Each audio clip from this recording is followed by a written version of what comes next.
Yeah. All right, should be popping up any second. And I'll let everybody know that we're here. Okay.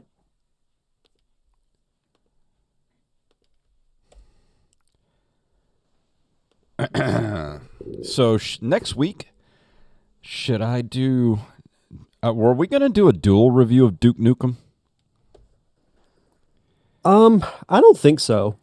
Okay. I've never played it, so I don't know how much help I would be. All right, because I found it on that playclassic.games. Oh, that's cool. And I was playing it the other day, and it's really fun, but man, it's kind of weird to go back to those old school shooters. Yeah. Let's see. Shoot a quick text. Don't you like it when you share websites with someone and then you have to redo your password, and then it's like send you a two-factor authentication, but it goes to that person's phone. You're like, damn it. You got to text them, be like, hey, send me that number. Give me them digits. Give me them digits. I don't know about you, or I don't know how the weather's been exactly where you are, but it's been very like dreary and rainy. Yep. I've been tired for like the past week. Dude, no matter how much I sleep. Mm-hmm. Dude, I could go to sleep right now on stream. Like if I shut my eyes for more than 5 seconds, I would be out. Wouldn't that be funny? Like you just hit live and we're both like... This Nerd Cave Retro Volume 404, the sleep stream. The ASMR edition. And Tyler in the chat room, what's up, man? Tyler! We're going to get this show on the road. I'm ready if you are. I got all my tabs open. Everything's good to go. How does how does it sound good on YouTube? Sounded good on my end. All right, good, because I restarted. Loop back, make sure there was no echo. Echo. All right, here we go. In 3, 2, 1. Oopsie, I hit the wrong button. All right, now we're good to go. Here we go. 3, 2, 1.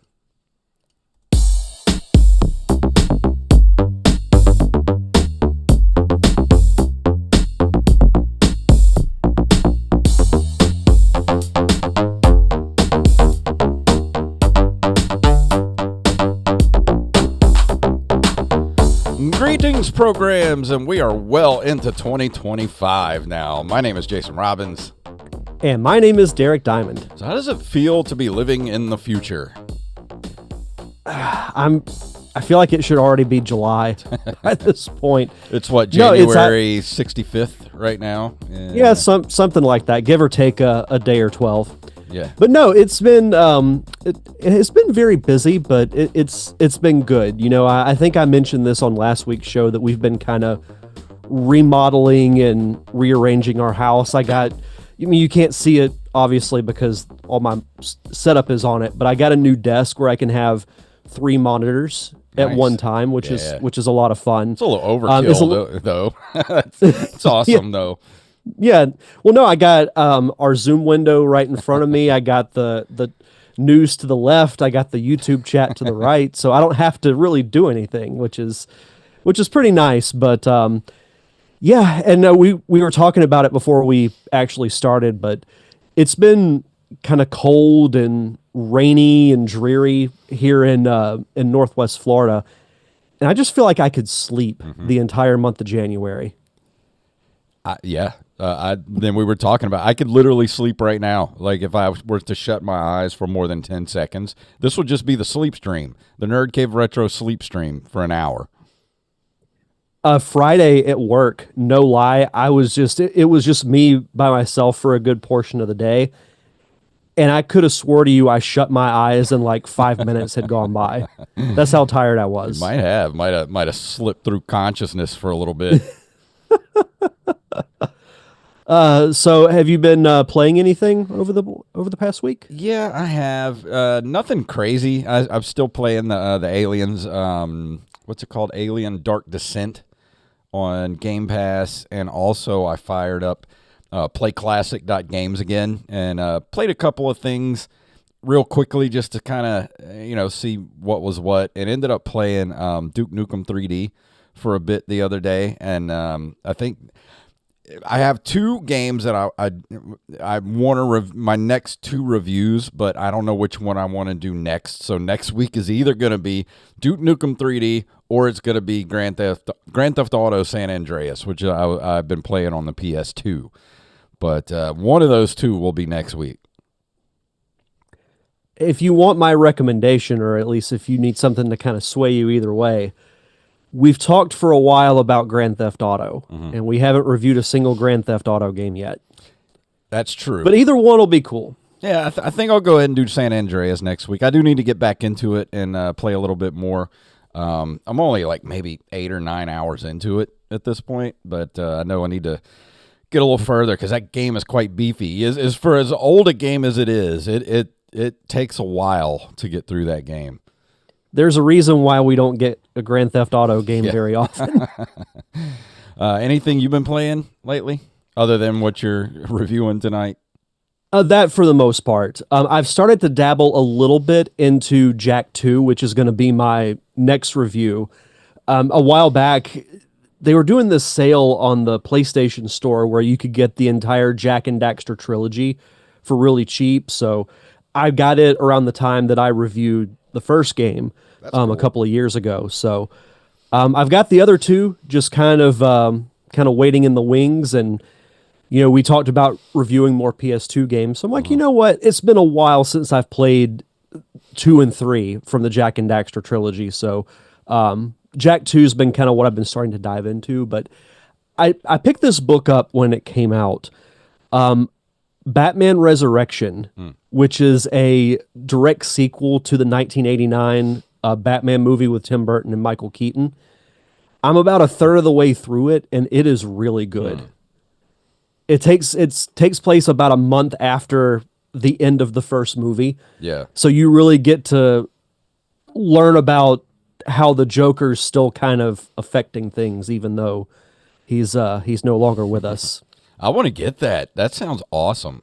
It's really good, and it features I don't want to call him a lower tier Batman villain, but one that you don't see very often.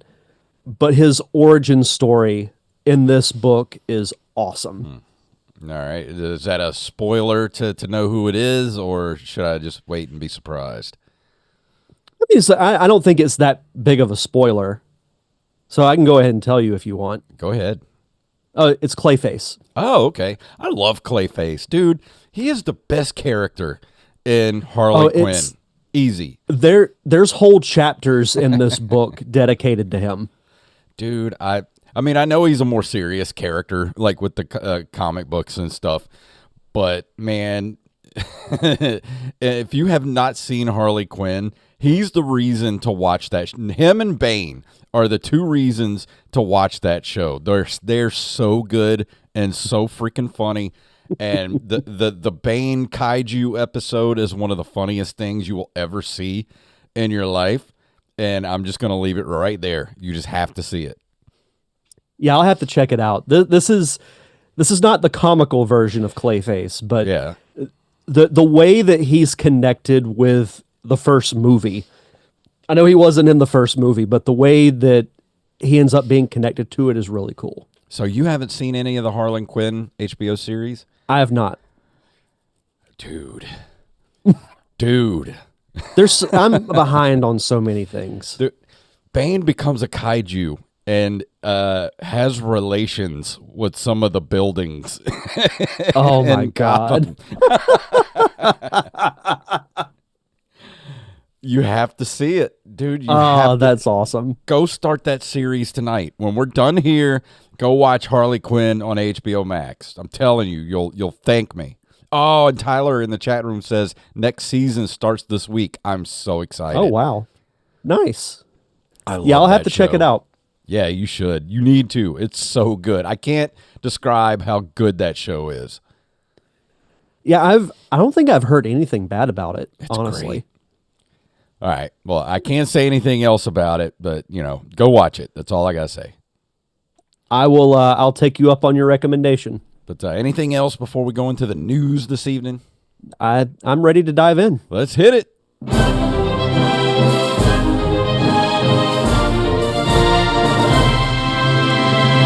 And the top story tonight was provided by Mr. Armez Jackson. And if you have a news story you'd like us to cover, send them to nerdcaveretro@gmail.com. And it is from mynintendonews.com.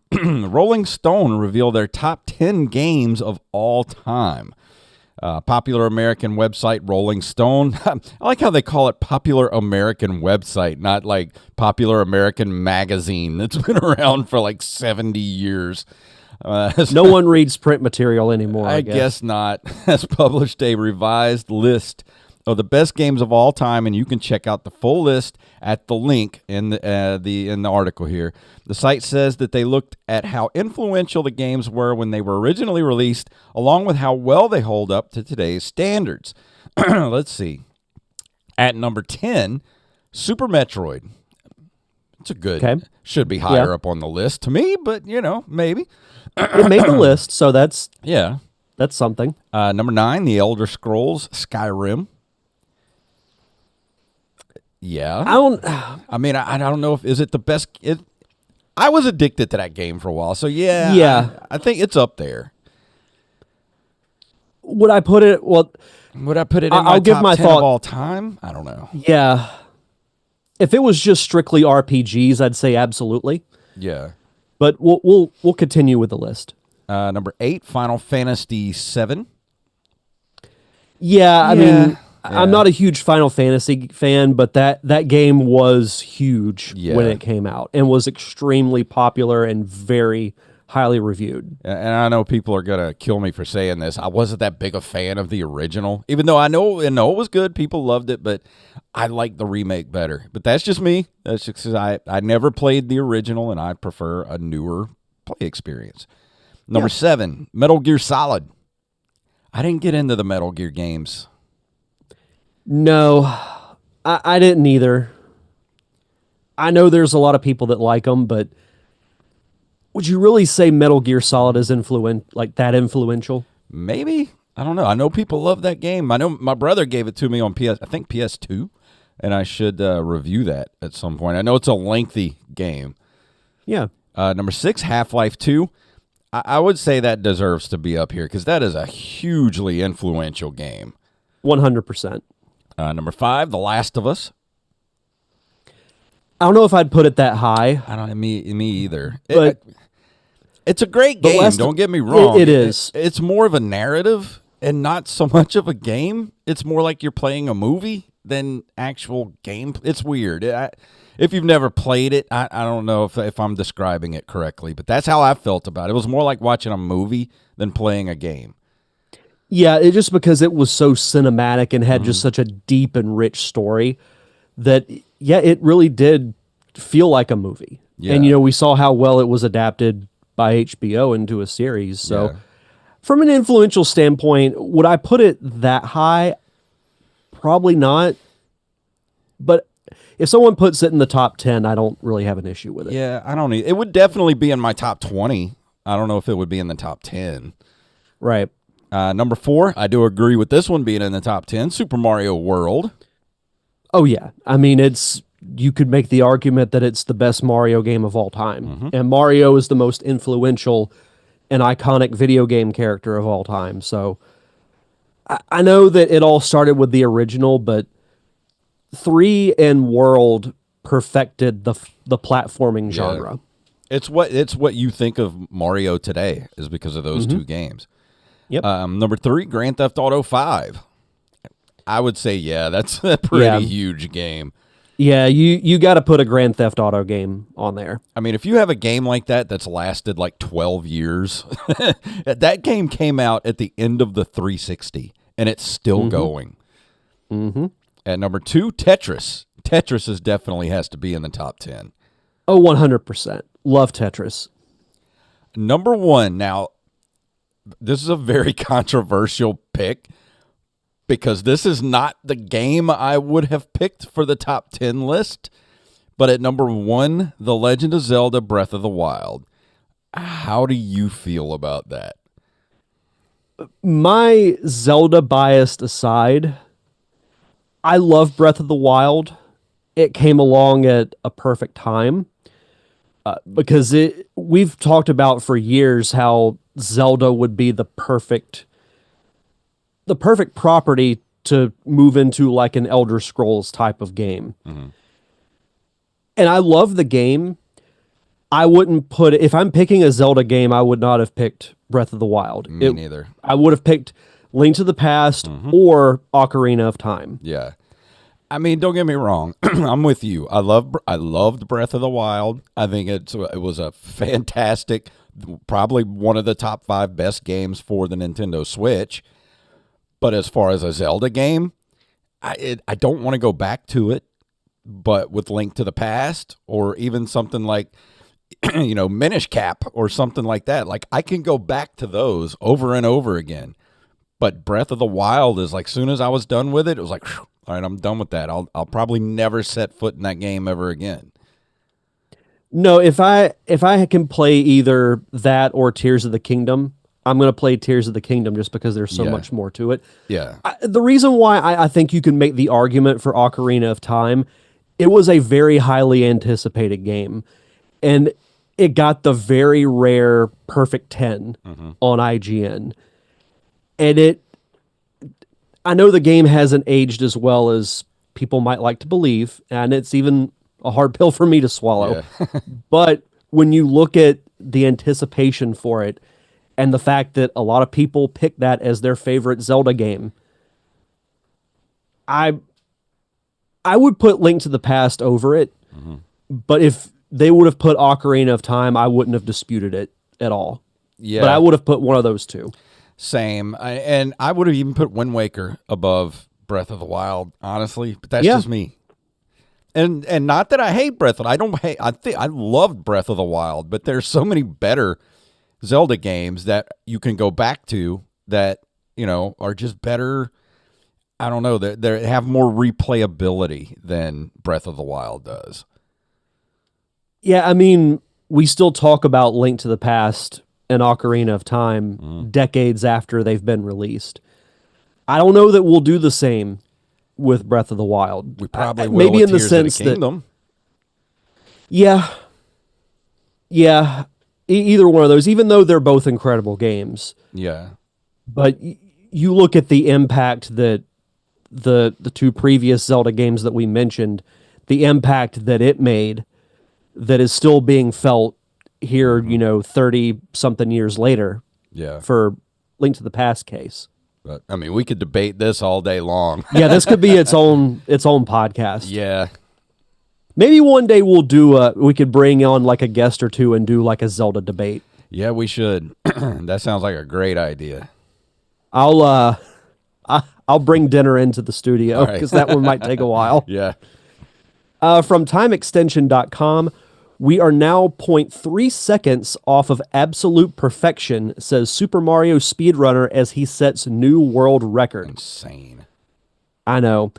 Super Mario Brothers Speedrunner Nifsky has set a new world record for the NES game, clocking in at 4 minutes 54.565 in the any percent category.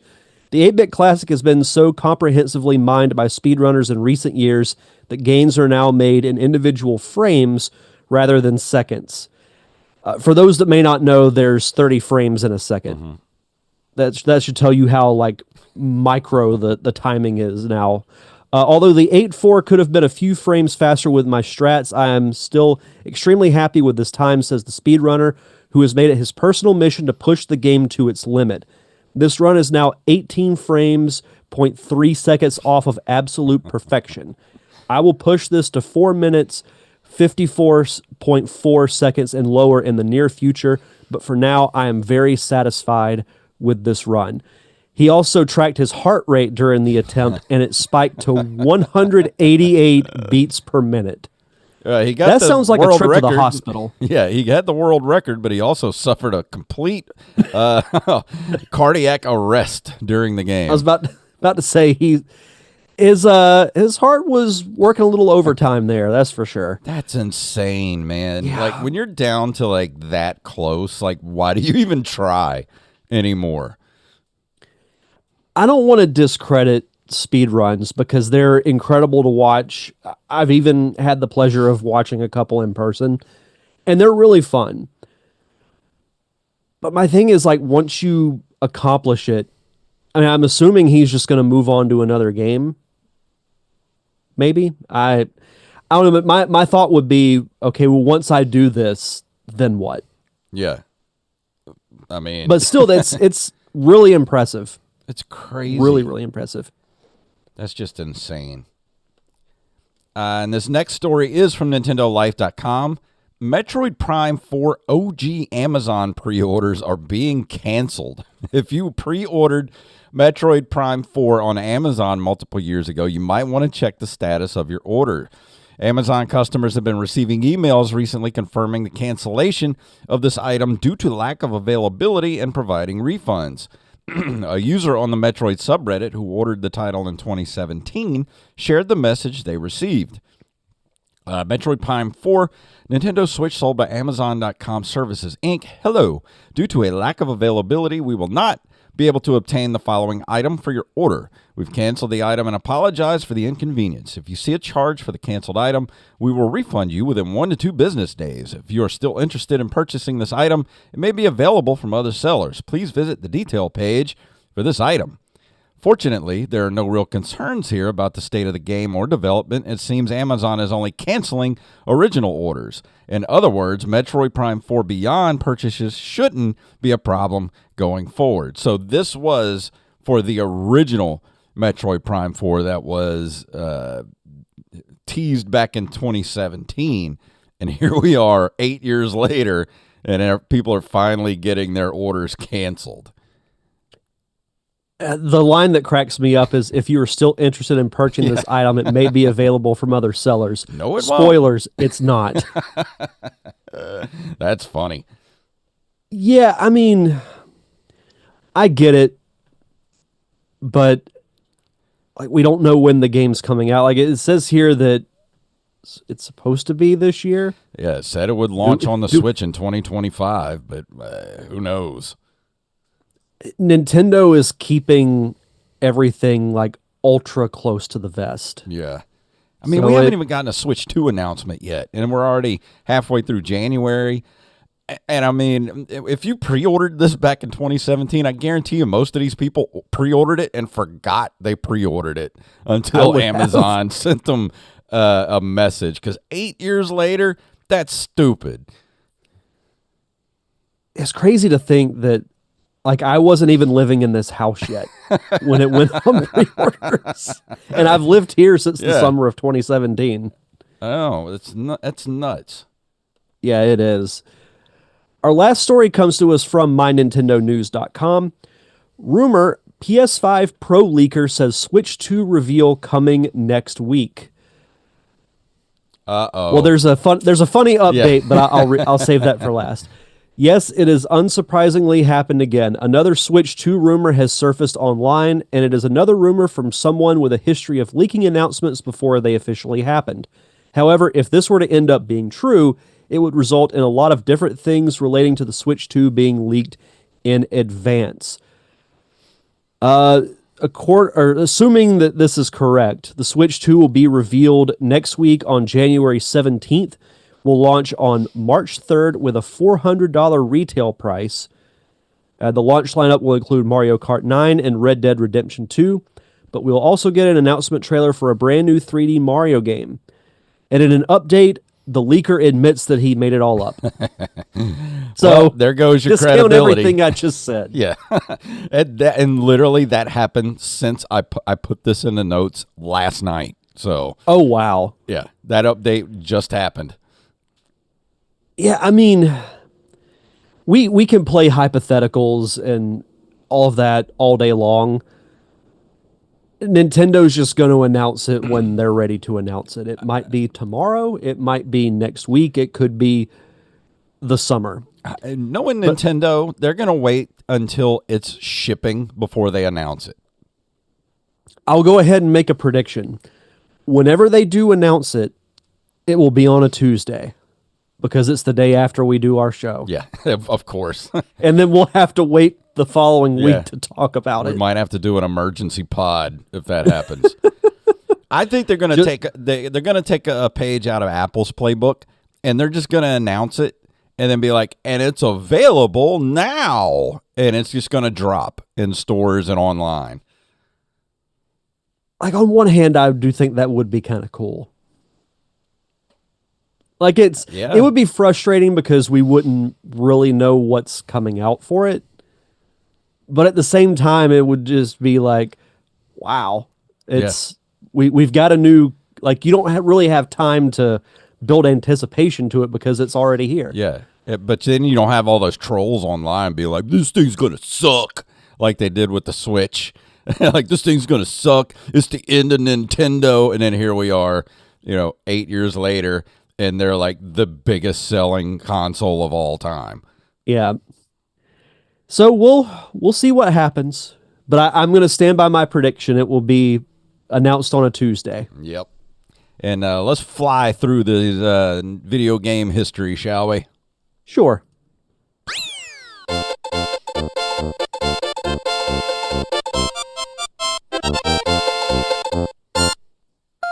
In January of 1981, Atari Computer Magazine Analog Computing begins 9 years of publication. Most issues include at least one BASIC game and one machine language game. Is BASIC still used in anything? Do you know? It's probably a little too plain for today's gaming. No, I actually have no idea. Because that was I what do like. That was what when I used to make games on the Commodore 64 when I was a kid. We had this book of games, and it was all in BASIC, and you could build your own games, just using BASIC. And I just wonder if people still use BASIC to build games nowadays. That's a good question. I always forget that Atari had their own magazine. Yeah, I don't think I ever read it or even seen one. No, I haven't either. January of 1992, Die Hard is released for the NES in North America. I like that game for the NES. It's weird, it's hard, but it's surprisingly faithful to the movie. Which is kind of crazy when you think of the adaptations from back then. Because they took a lot of liberties. Yeah. I mean, it's a good game. If you never played it, it's top down. It's just a little hard to play, with the controller, because it's really built more for if you had a joystick. Like, if you had an NES Advantage, that game is a lot easier than trying to play it with a regular controller. But I would say if you never played it, go try it out. It's actually really good. It's a shame that it came out in January, just missed the Christmas sales. Exactly. Being that it's a Christmas movie and all. Now I have a machine gun. Ho, ho, Oh. ho. Oh. January 21st, 1998, Capcom releases Resident Evil 2, one of my favorite games of all time. Arguably the most popular Resident Evil game. I would say so, yeah. God, I love that. I beat that game so many times on the N64. I would just fire it up and play it and beat it in one sitting. That's wild. I used to have so much free time. Thems were simpler times. Yeah, those were the days. January 12th of 1999, Inland Productions and THQ released WCW NWO Thunder for the PlayStation in North America. So this was the sequel to WCW Nitro. I actually never played Thunder. By that point, I had moved on to mostly playing the WWF games. And usually the WCW, well, really all the wrestling games I played around that time were for the N64. But the WWF ones to me were just a little bit better. We got to get together and figure out what games we're going to do for WrestleMania month. Yeah. It's coming up soon. It's going to be here quick. I know. I know the Royal Rumble's in a few weeks, and that's kind of like the kickoff to Mania. Let's see, January 13th of 2004, Interplay Entertainment released Fallout Brotherhood of Steel for PS2 and Xbox in North America. It was the first entry in the Fallout series to be released for home video game consoles. It's kind of crazy to think about. Like, as popular as Fallout is, that was the first console version. Yeah. And I've tried to go back and play some older Fallout games. I just can't get into them. No, I can't either. I love the TV show. The TV show was awesome, but I just can't get into the video games. I don't know what it is. And I know people that love those games. I know. Like, they swear by them, but I tried, and I just couldn't do it. Me neither. You would think I would love that world, to be in that world. I'm a huge Mad Max fan. I love like post-apocalyptic storytelling and worlds, but something about those games just do not capture me at all. To round us up for this month in video game history, on January 12th of 2005, Nintendo releases The Legend of Zelda: The Minish Cap for the Game Boy Advance in North America. I loved that game so much when I played it a couple of years ago to review for the show. I would go back and play that again right now. Funny thing is, this is one of the few Zelda games that I have never played. Really? Mm-hmm. You have to play it. I mean, you have a Switch, just go play it. Yeah, and at some point I will. You'd think that I would have even played like the CDI Zelda games, but for some reason I never picked this one up. I don't know why, but I just never did. It gave me so many Link to the Past vibes when I was playing it. You have to play it. And it's not that long of a game. I mean, you could finish it in, a couple of days of playing it. I mean, it's not that long of a game, but man, it was I just loved it. It like I said, if you like Link to the Past, you'll love Minish Cap. Okay. But that's going to bring us to the end of this month of video game history. And before we go into the review for tonight, Derek, would you like to do our Patreon shout-outs? As always, we like to shout out our awesome patrons over at patreon.com/nerdcaveretro. We want to shout out Romualdo Marquez, Mr. Wally Phelps, Brian Piotrowski, Nick W., Eld the Zombie, Yup Fed, a.k.a. Knife, James, a.k.a. at Jimbo Jr. on our Discord, Raven, Danny House, Justin Nispel, Daniel Salmon, Mr. B-Res Coffee himself, Mike Eveland, Tyler Watson, Axblade07, RMS Jackson, Carlos Longoria, a.k.a. I am the Rampage, Staff Sergeant Sketch, Gus and Penny, Matthew Salmon, Mr. Joey Image, and of course, Mama Diamond. Donna Diamond. Thank you all so much for your continued contributions to keeping the lights on for us here at the Nerd Cave Retro Podcast. For as little as $1 a month, I say this every week, and I know we're still in January. Most people are broke. I know how you feel. I'm kind of in the same boat myself. Mm-hmm.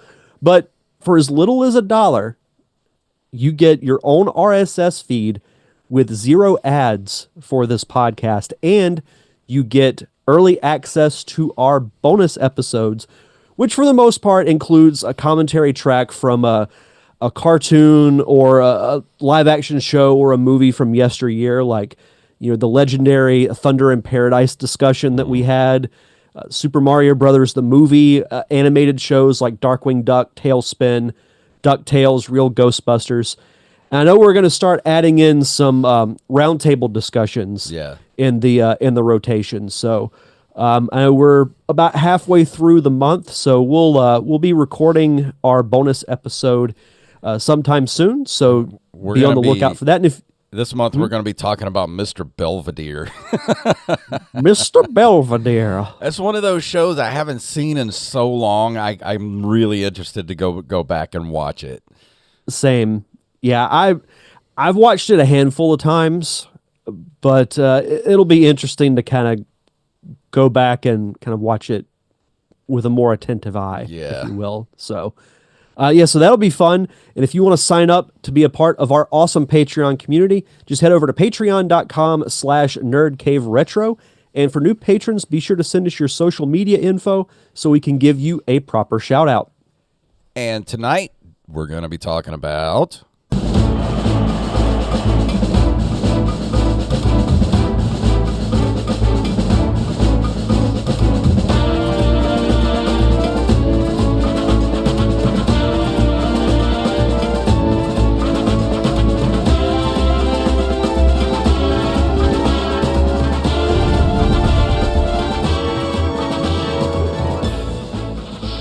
There's just something about StarFox music that just brings a smile to my It's face. so jaunty. I know. It makes me want to hop in an R-Wing if I had one and just fly out into space. So I've been very excited to talk about this game for probably shortly after we launch the podcast, because this game it sparks a lot of conversation because of the gameplay and its significant departure from its predecessors. But the game we're going to be talking about tonight is StarFox Adventures, which is a 2002 action-adventure game developed by Rare and published by Nintendo. Now, the backstory to this game, to me, is almost as interesting as the actual game itself. This started as two separate games. There was the original Dinosaur Planet game that was supposed to be released for the N64 and was going to be made by Rare. And there was also a sequel to StarFox 64 that was in development. And I believe it was Shigeru Miyamoto who, was checking in on updates from Rare about Dinosaur Planet and saw some renderings of the characters and made the comment, "Oh, those look a lot like the characters from StarFox." So they eventually ended up merging the two games. And I remember seeing the trailer for the first time, and I'm like, so this is going to be a StarFox game, but there's not really going to be any flying around in space and all that stuff that StarFox is known for. Yeah, if you're going into this expecting a space shooter or some kind of, first-person flying game like the original StarFox games were, you're going to be sorely disappointed. But if you go into it fresh, this is a very good game. It really is. And, there are elements of the traditional StarFox type of gameplay. So to kind of give a little bit of a background into the story of the game, it begins with you playing as this female fox character named Crystal, who's on the dinosaur planet answering some kind of distress call. Well, she ends up being captured by these spirits called the Krazoa. She's basically held in stasis inside a giant crystal on top of the Krazoa Palace. StarFox answers the same distress call because they need money. Because you forget they're mercenaries, they're like they work for hire, and everything's falling apart in their ship. Their robot is falling apart. The Great Fox is like running on fumes, so they're like, we need money. So you fly down to the dinosaur planet, and there you find Crystal's staff that she had fallen while she was riding on a pterodactyl. And you learn very quickly, especially if you've played Ocarina of Time or Majora's Mask, this plays a lot. Like 95% of the combat system in this game was taken from Majora's Mask and Ocarina of Time. But that's not a bad thing, though. Yeah. Because I personally like those kind of games. And I'm thinking, that this isn't exactly a StarFox game, but it's got the same characters, and it's more drawn out story-wise, because if you look at StarFox and StarFox 64, there ain't a lot of meat on the bone when it comes to storytelling. Yeah. It's just you're flying through these different planets, you shoot down enemy ships, you do a boss battle, and you try to make it to Planet Venom to fight Andross. With this, you have different dinosaur tribes that you go visit. Because basically what you have to do is you have to find the rest of the Krazoa spirits to release Crystal from, pun intended, her crystal prison. And here's the thing. I've never played this game, but I did play certain parts of it. Because this is pretty much, this is my girlfriend's favorite game.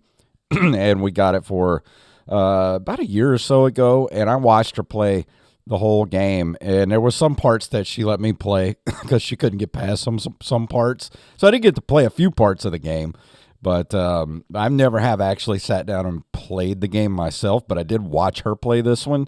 And this is a great game. It's got a lot of story to it.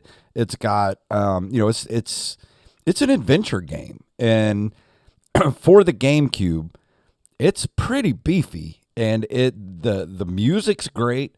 The graphics are insane and that's the thing. Like when you go back to this time in gaming, and I've said it a million times, the GameCube was the best looking system out of the original Xbox and even the PS2. The games on the GameCube still hold up. I don't care what anybody says, they still do. 100%. Yeah, and the thing is, when I mentioned, the elements of Star Fox that are still there. So the primary villain, or at least you think it is until you get to the end, which I'm going to talk about in a little bit because I have a couple of critiques, and that's one of them. General Scales, who is he's the leader of basically like the carnivore type of tribe in Dinosaur Planet, and of course it's the classic, wants to run the whole planet kind of thing.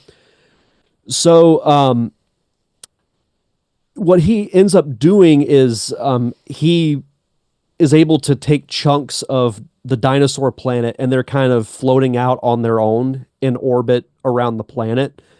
So how do you get to them? Well, you fly your R-Wing. And so you do these kind of short, 3-minute flights where you have to fly through a certain number of gold rings to deactivate the force field that's around these areas on the planet. And you also get a companion whose name is Prince Tricky. He is he's the prince of the Triceratops tribe, or kind of like your herbivores. If you watch Land Before Time, you know how all the tribes are separated dinosaur wise. So he's almost kind of like your fairy companion in Ocarina of Time and Majora's Mask, where he can do specific tasks, like if you need him to stand on a switch so you can go through a gate, you can command him to stay, and you go through and you do what you need to do. He can also dig up certain areas of the ground that might uncover like a switch or some kind of item that you need. And he also is very sarcastic, so that makes for some fun dynamic. Because and it helps with the puzzle elements of the game too. Like Yes. you send out to, like you said, you send them out to do like certain little tasks that kind of help you get through these different areas. It's really cool gaming system. very Zelda-like. Yeah, exactly. Yeah, it's because you go through these different shrines and like temples and dungeons, and it's like Zelda. You have to solve certain puzzles to progress into the next room, and then you repeat the process. And there's a few boss fights. None of them are very memorable.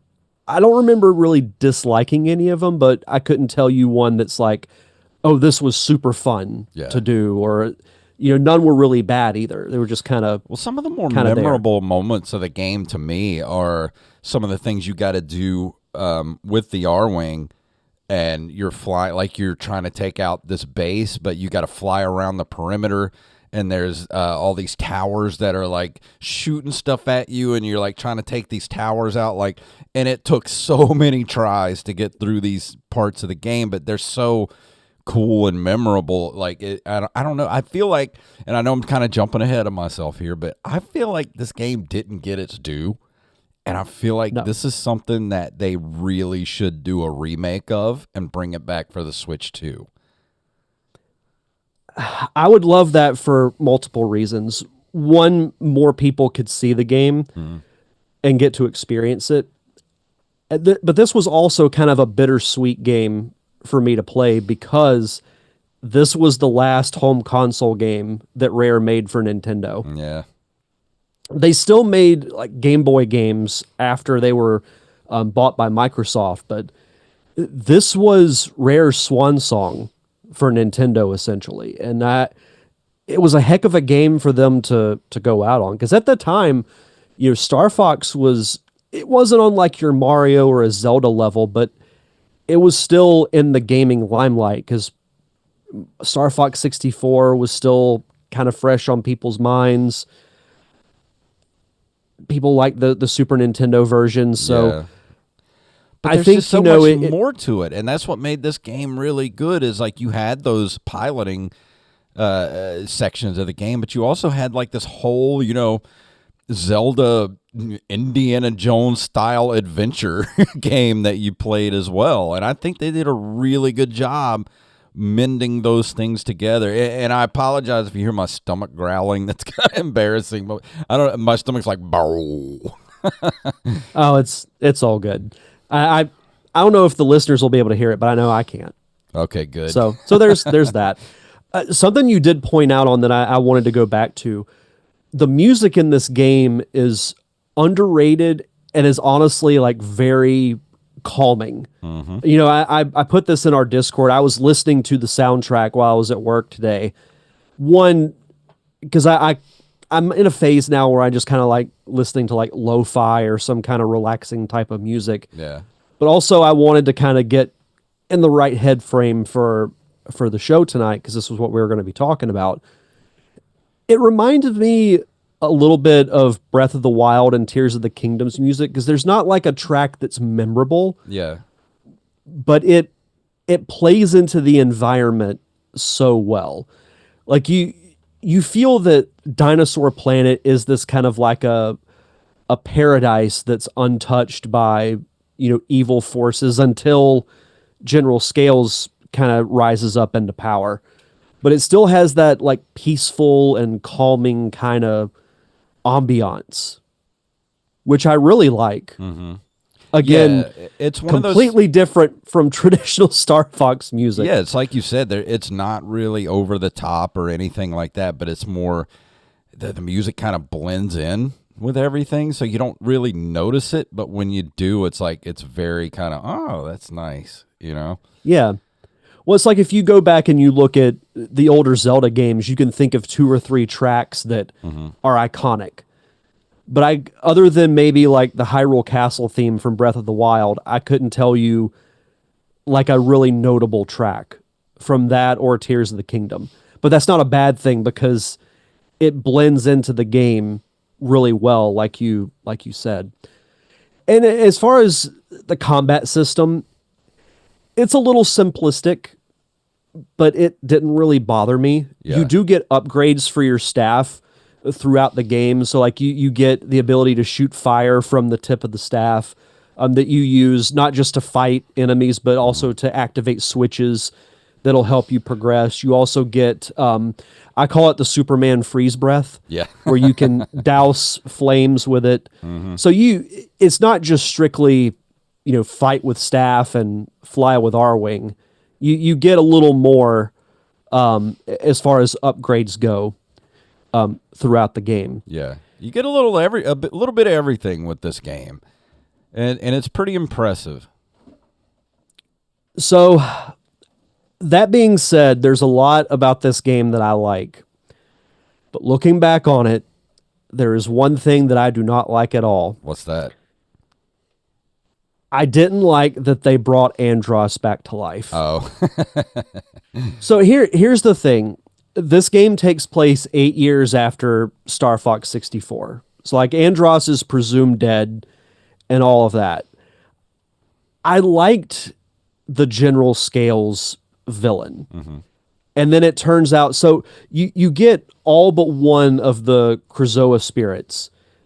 And this door opens like at the top of the palace. So you're like, okay, well, probably going to have the final boss fight here. Then we're going to rescue Crystal and all's well and good. Right before you're about to fight General Scales, this voice comes out of nowhere and tells him, give Fox the spirit. Mm-hmm. So he does. And after that happens, General Scales just kind of passes out. And that's the last you hear from him. And I forgot all about that, honestly. So what happens is when you get the spirits, they enter Fox's body. Mm-hmm. and then you have to take them back to the Krazoa Palace, and you go to these different statues that are set up throughout the palace. And anyway, then the spirit comes out of Fox's body, goes into its rightful place. It turns out that all of this was just to revive Andros. And then you go into space, and it essentially recreates the final battle from Star Fox 64. Yeah. There's two reasons why I didn't like it. One, I thought the idea of bringing him back was kind of lazy. And you spend all this time doing this adventure type game, but then in the end it just becomes like a typical Star Fox game, and I thought it was very jarring. Yeah. So maybe they didn't really know how to end it. And they just kind of like, maybe they had two different endings, and they were like, well, we got to match these into one somehow. Yeah. It didn't take away from the overall experience, but that's not what I would have done personally. But that's just me. But overall, I had a lot of fun going back and playing this game. I haven't played it in like 15 years at least, because it came out in 2002, so it's like 23 years old. I haven't played it probably since like the 2010s, if I had to guess. It's been a long, long time. But as far as some of the reception goes, it received generally favorable reviews according to Metacritic. It sold over 200,000 copies in Japan following its release and was the fastest-selling GameCube game at the time. By July 2006, it had sold 800,000 copies and earned $30 million in the United States. Let's see, Metacritic rated it an 82 out of 100, All Game 3.5 stars, EGM 7.17, which is oddly specific, out of 10, Eurogamer 6 out of 10, IGN 9 out of 10, Nintendo Life 7 out of 10, the official Nintendo magazine 9 out of 10. So relatively high scores, and honestly, despite the fact that I don't like the ending, and I would have liked maybe just a little bit more of that traditional Star Fox gameplay. I like the story. I take that back. I love the story of this game. I love the setting because it's that classic, fish out of water type of thing where Fox is just on a planet that's completely foreign to him. Mm-hmm. He has to have a translator because he doesn't understand the native language. He's helping these creatures that he has no attachment to, all for the love of the money. Yeah. But I'm going to give this game a solid 8.5 out of 10. It's really fun. Like you said, the graphics hold up like most of the GameCube games do. The gameplay is a little on the simplistic side, but I think everything else makes up for it. It's really fun. And if you're one that you missed out on this, I would definitely go back and check it out because it's a very underrated gem from the GameCube. Yeah, and we've talked about it before. Star Fox is definitely one of those IPs of Nintendo's that they just kind of don't do anything with, and why not? It would still be viable now. Why not test the waters by doing a remaster or remake of this game just to see, if people would be up for like more Star Fox Adventures, I would love that. I don't know how it would work with, it being a Rare game also. But I mean, they've been putting the Banjo-Kazooie games on the Switch Online, so I don't think that relationship is bad. But I'd love for this to be one of those early games for the Switch too. Because we need more Star Fox in our lives. We need more Star Fox. We need more Metroid. I know they're not as recognizable as the Marios and the Zeldas, but Star Fox was a pretty big part of Nintendo's, really the peak of their run in the 90s. You had Star Fox. You had Star Fox 64, which I think is one of the most replayable games of all time. And then you've got this game that's different. but it's so underrated and underappreciated. I would love if a new audience was able to experience it. Yeah, StarFox and F-Zero. Let's Yeah. get some new games in those IPs. Nintendo, come on, let's just do it. I would love that. You got the money. You're sitting on like We would know you've got the money. we know you got the money. Just do it. Maybe one day. But that's going to bring us to the end of this episode. And Derek, you got your reviews. Like I said, I got two that I want to do for sure. So I think I'm going to take your advice. I'm going to go ahead and do Grand Theft Auto San Andreas next week. I like it. And then the following week, I will be sticking with the PS2, and I'll be reviewing Jack 2, which is another. I won't say controversial, but a game that very much deviated from its predecessor. Yeah. We don't have any. Do we have any reviews on the Discord? I forgot to look this week. I didn't see any. Okay, I just wanted to make sure I wasn't, because you know me, I always forget to check stuff before I jump on the thing here. But yeah, I don't think we have anything right now. But I'll go check it. If we have some listener reviews, I will read them next week on the episode. And Derek, I think that's going to do it for this week. So what's going on with you over there? Tell us about the movie coming. Yeah, so Plain Jane, the short film that my wife wrote and directed, and we filmed this past summer, will be premiering February 1st at the University of West Florida Auditorium. You can go to facebook.com/plainjanemovie. Tickets are currently on sale.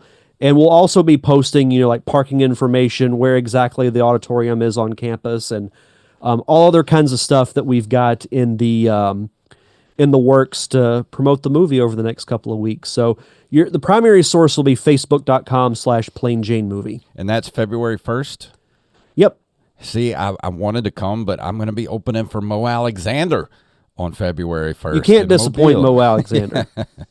But yeah, if you're in the Mobile area and you want to go see me do some comedy, I'm going to be opening up. Me and Mr. Jacob Craig are going to be opening up for Mr. Mo Alexander, who was our very first Guest of the Year winner last year on the Open Micers podcast. And this year for Open Micers at openmicers.com, at Open Micers podcast on Instagram and Threads, we just revealed our 2024 Guest of the Year, and it was Mr. TV's Travis, and we had a really good episode with him the other day. We talked. I got to ask him all kind of stuff about Highlander lore that I had questions about, because he is Mr. Highlander. He actually went to Scotland to do sword training with the Highlander himself, Duncan MacLeod, in Scotland. Like, who does that? And we got to talk to him about it. It was awesome.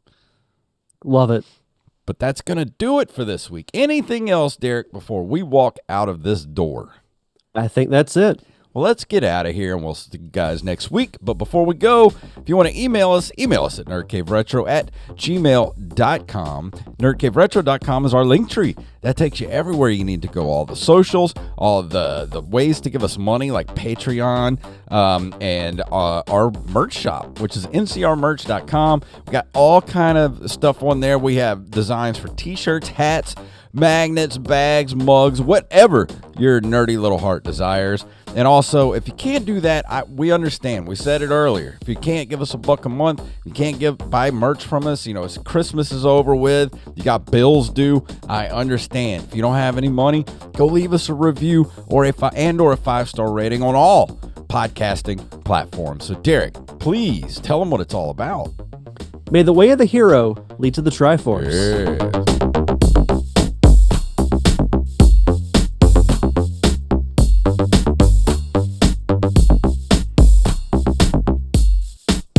Don'ts, half-wits, bunglers, brainless idiots. You couldn't even beat a motley group of gnomes. Gotta love Skeletor. Chuck says he wants to see a GTA pacifist playthrough. Make it happen. Yeah, I'm not that good, sir, to do a pacifist playthrough in GTA. That would actually be really impressive Yeah. if somebody were able to pull that off. He said, "No beating the streetwalkers." I don't do that in the game. I play nice when I play games like that. I can't be mean to people. Even Yeah, if it's video I'm game the people. same way. Even when I play like Mass Effect and stuff, I'm always like the paragon. Like I can't be mean to video game people. Makes sense. But Tyler says his wife obeys traffic laws in GTA. I kind of do too, honestly. I don't really go crazy in the games. I like stop signs and stuff. Because I don't want the cops after me. I hate play. I get all like nervous when my stars go up and the cops start chasing me. I start getting all nervous and my hands start sweating. I know what you mean. Yeah. But thank you guys for hanging out with us, and we're going to be back here next week with GTA 5 San Andreas. We love you guys, and we'll see